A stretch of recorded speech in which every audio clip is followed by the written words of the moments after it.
Art has no borders. Art is the medium of transformation, and public art is a collective medium of transformation.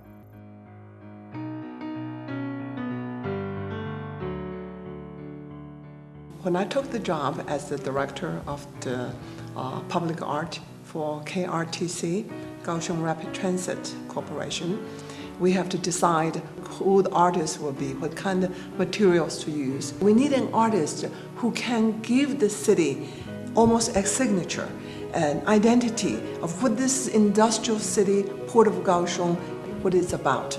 And looking through all the artists, and I found Narcissus is the artist that I've been looking for. The goal of this work is to make people feel how mysterious life is. So as an artist, how do I do that? I did what I loved to do. That's all. I managed to make what I love and what I am and what I do come together into one activity.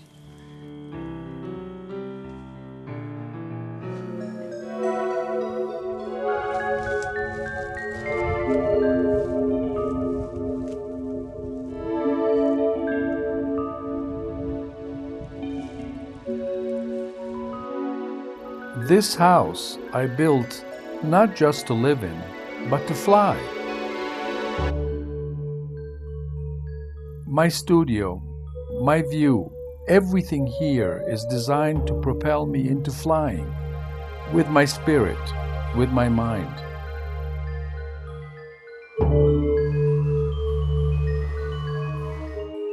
What this environment is to me is like wind to a sail. Here, this has been my wind to create the dome.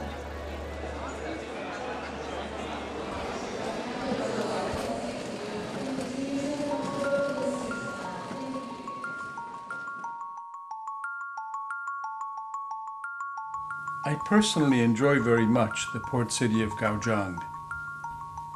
By now I feel at home here. I love the subtropical atmosphere.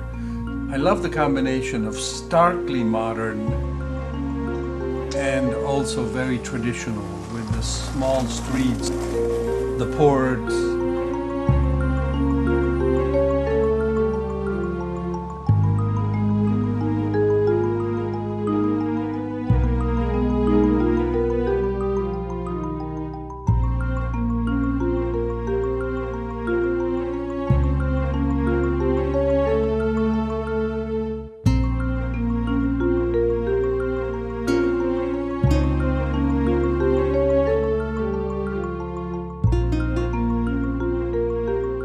Light is understood in a very different way in Taiwan. When night comes, it's a carnival of light, and everything is backlit, intense, alive. What I'm doing is art, which is backlit as well, and I think that totally fits into the culture. I couldn't have done this project unless I felt a personal connection and surrendered something of me to this island, to this culture.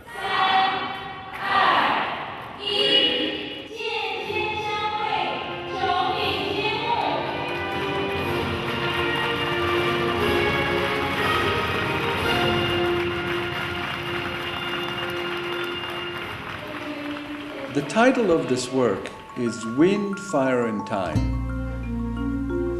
Wind is because this work is always moving. It's like a wheel that turns.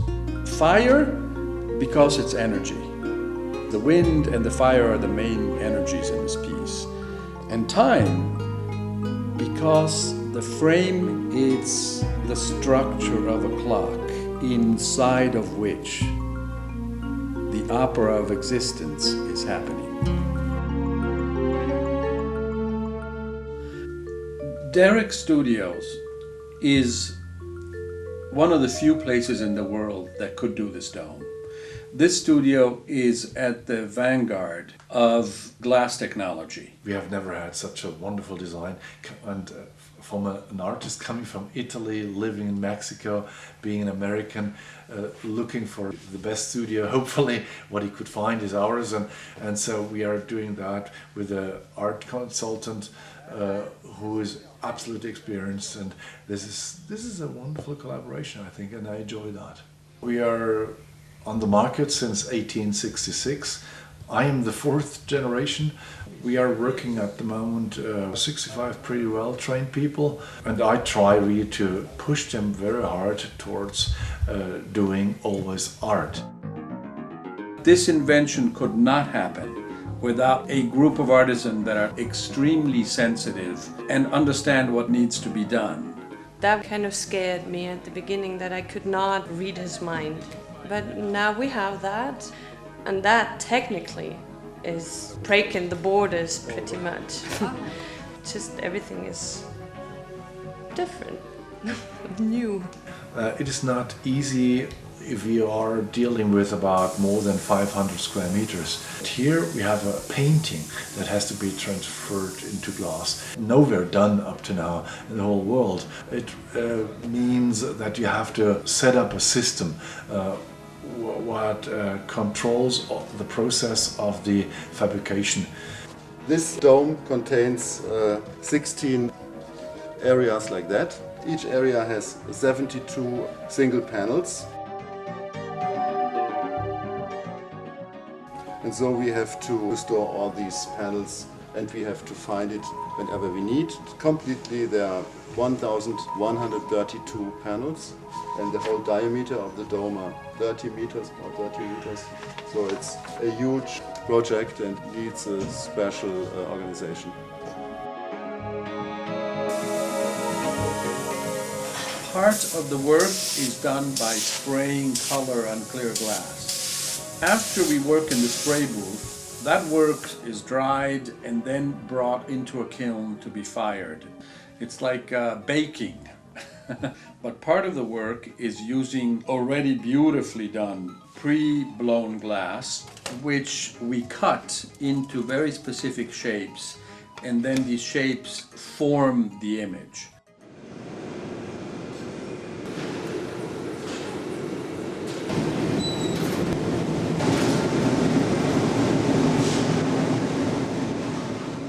The heart of my work is born in the fire, in the primordial heat. All images flow out of that fire. This is the way the glass was originally made in the Middle Ages. The colors come in the way of many different minerals that, when mixed in the heat, form the glass. Together with the people in the factory, we decided how this glass was going to be done, what colors were going to be used, and what techniques in giving form to these sheets. We shaped them as if they were watercolors made with fire. But what's behind the panels? The lighting, the air circulation, the fire protection, all of these things. And then the human work. This project is a true challenge and a great risk for all involved.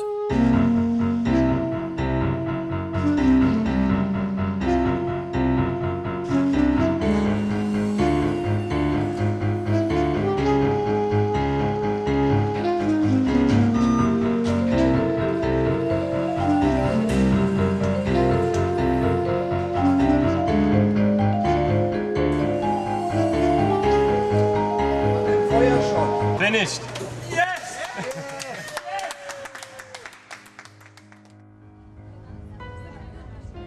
In a work that so universally uses glass, I had to have Murano glass. When one says Murano, one thinks of glass. So I had to find a way to include the fine work done in Murano into the more universal scheme of my piece. Ecco, va bene, e quindi dal mare andiamo sotto quest'albero. The glass blowers in Murano are the inheritors of hundreds and hundreds of years of experience. working with glass is working next to a volcano, and that is terribly taxing. You are always invested by so much heat, and even if you approach the object that you're blowing, it radiates a tremendous amount of heat. That is very exhausting, but when the work is done, it's a wonderful, sweet fatigue. I have tried to represent the major states of mind of the human condition in individual figures, so that when we look at the dome, we look at the larger cosmic forces, but we also look at ourselves, at what we feel as living beings. To understand life, I think you have to understand silence. So I dedicated one figure to meditation. Stillness, quiet. The human attempt to stop time and in one breath grasp the sense of existence. I want an artist who can give people the joy of life, to see what life is about, and inside questions from inside of the viewer. When they see the artwork, they will be able to feel, wow, this is life. What is the question? What is life? What is beauty? Inspire the viewer to ask questions, but do not give answers.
Dance is the way to celebrate balance, magic, movement, creation in the human realm with grace. And dance is a way to evoke and dive into the river of this never-ending transformation.